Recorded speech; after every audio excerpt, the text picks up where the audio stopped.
برباد کر دیا جائے گا۔ اس کے بعد میں رات میں اپنی بیوی بچوں کے لیے دیوار کو چھلانگ مار کر سامان چوری بھی کر لیا ہے۔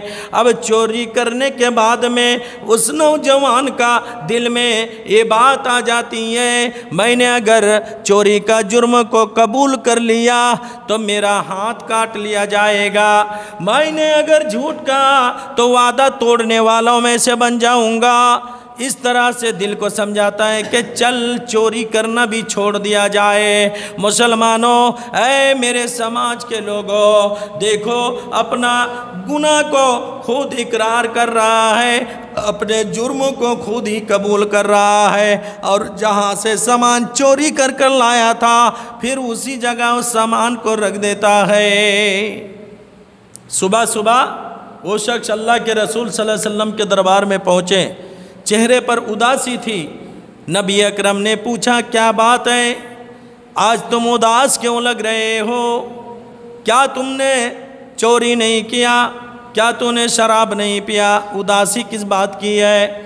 اس نے کہا اے اللہ کے نبی، آپ نے، میں نے تو سوچا تھا معمولی چیز سے مجھے آپ نے منع کیا ہے، لیکن جھوٹ بولنے، جھوٹ سے بچنے کا میں نے وعدہ کیا تو اور کوئی گناہ اور مجھ سے نہیں ہو سکا۔ اللہ کے نبی فرماتے ہیں فَإِنَّ الْكِذْبَ رَأْسُ الذُّنُوبِ، سچ ہے اے شخص، جھوٹ تمام برائیوں کی، تمام گناہوں کی جڑ ہے۔ میرے مسلمانوں، آج میرا دکاندار بھی جھوٹ کی بنیاد پر، آج میرا مکان بھی جھوٹ کی بنیاد پر، یہاں تک کہ میرا کاروبار بھی جھوٹ کی بنیاد پر، آج میرا بزنس بھی جھوٹ کے کاروبار پر۔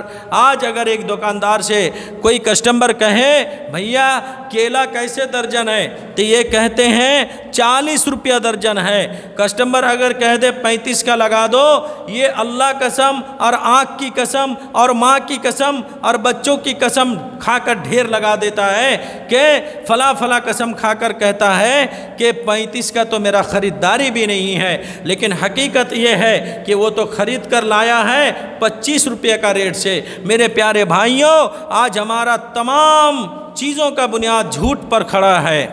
تو دیکھیں رسول اللہ صلی اللہ علیہ وسلم کی حکمت، رسول اللہ صلی اللہ علیہ وسلم کی عقل مندی، آپ کتنے پیار سے ان کو صرف ایک ہی گناہ سے بچنے کے لیے کہا اور تمام گناہ سے وہ شخص بچ جاتا ہے۔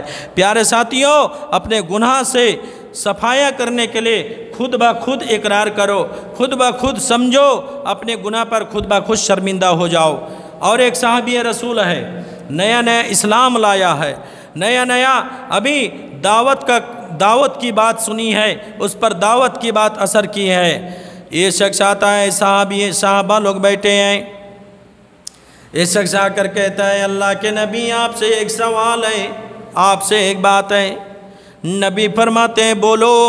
وہ صحابی رسول کہتا ہے اے اللہ کے نبی مجھے زنا کا اجازت دے دیجئے، مجھے زنا کرنے کی پرمیشن دے دیجئے، میں راستہ میں جتنی نوجوان لڑکی جائے گی میں اسے چھیڑخانی کروں گا، میں زنا کروں گا، اس سے رہزنی کروں گا۔ میرے نبی نے فرمایا ٹھیک ہے تم اجازت مانگتے ہو، لیکن میرے مسلمانوں، میرے نبی کا حکمت اور عقل مندی کا کیا کہنا۔ نبی دیکھیے سمجھاتے ہیں اے میرے صحابہ، اگر بتاؤ اگر کوئی جوان تمہاری بہن کے ساتھ میں اگر ایسے کام کرے، زنا کرے، کیا تمہیں گوارا ہوگا؟ کیا تم اس بات کو پسند کرو گے؟ وہ نوجوان کہنے لگا اے اللہ کے نبی میری بہن سے اگر کسی نے اگر زنا کیا، یہاں تک کہ غلط نظر سے میری بہن کے طرف دیکھ لیا تو میں اس کی آنکھ پھوڑ دوں گا، میں اس کا سر پھوڑ دوں گا۔ پھر نبی نے کہا اے میرے صحابہ اگر بتاؤ کہ تمہاری ماں سے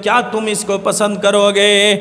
یہ کہتے ہیں ہرگز نہیں اے اللہ کے نبی، میری ماں کی عزت پر اگر کسی نے انگلی اٹھایا ہو میں اس کی انگلی کو تراش لوں گا۔ نبی فرماتے ہیں بابو میرے، تم جس لڑکیوں کے لیے جس ماؤں کے لیے اجازت مانگ رہے ہو، آخر وہ بھی تو کسی کی ماں ہوگی، آخر وہ بھی تو کسی کی بیٹی ہوگی، وہ بھی تو کسی کی بہن ہوگی۔